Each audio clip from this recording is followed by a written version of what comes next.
California lawmakers convened at the Capitol in Sacramento on Monday for an emergency session to protect state policies from expected challenges by the incoming Trump administration. Assembly Speaker Robert Rivas said the body must prepare for legal battles with the federal government. If LGBTQ people come under attack, if hardworking immigrants are targeted, if women's reproductive freedom is threatened, we will fight back with everything we have. During the first Trump presidency, California sued the administration more than 120 times, successfully defending state immigration policies, vehicle emission standards, and access to health care. During the campaign, Trump again pledged to revoke California's ability to regulate vehicle pollution and to deport all unauthorized immigrants. He also threatened to withhold disaster relief funds if the state resists his policies. California Governor Gavin Newsom, who called for the session, is asking the legislature for an additional $25 million for the state's legal defense fund. It's really important that we are doing everything we can to prepare to suit up for what's going to be a huge battle. At the same time, we have to balance the need for some of these legal battles with the priorities that are necessary to ensure that we are supporting our communities' everyday needs, housing, homelessness.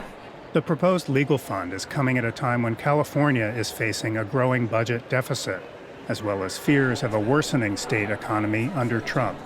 However, with its Democratic majority, defense of the state's progressive values is expected to have broad support. But James Gallagher, leader of the Assembly's Republican minority, said that preparing to fight the federal government was the wrong approach. So I sent a letter to President Trump and I said, hey, there's a lot of Californians out here and elected officials who want to work with you, and especially in the areas of wildfire prevention, water, housing, energy costs. Outside the Capitol, demonstrators marched, drawing attention to the threat posed by Trump's proposed mass deportations. California, which has an estimated 1.8 million unauthorized immigrants, is a sanctuary state and has refused to assist federal deportation efforts in the past.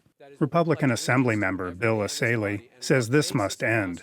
Border security, immigration policy, that's not a state issue. We can't have 50 states have separate immigration policies in the United States of America. We have to have one policy.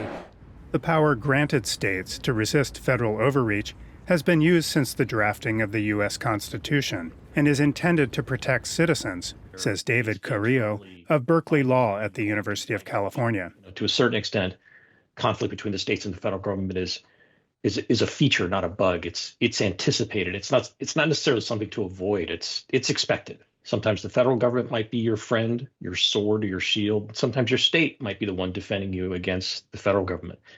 And both of those conditions have been true at various points throughout American history. The legislature will debate and then vote on the emergency measures before Trump takes office on January 20th. Matt Dibble, VOA News, Sacramento, California.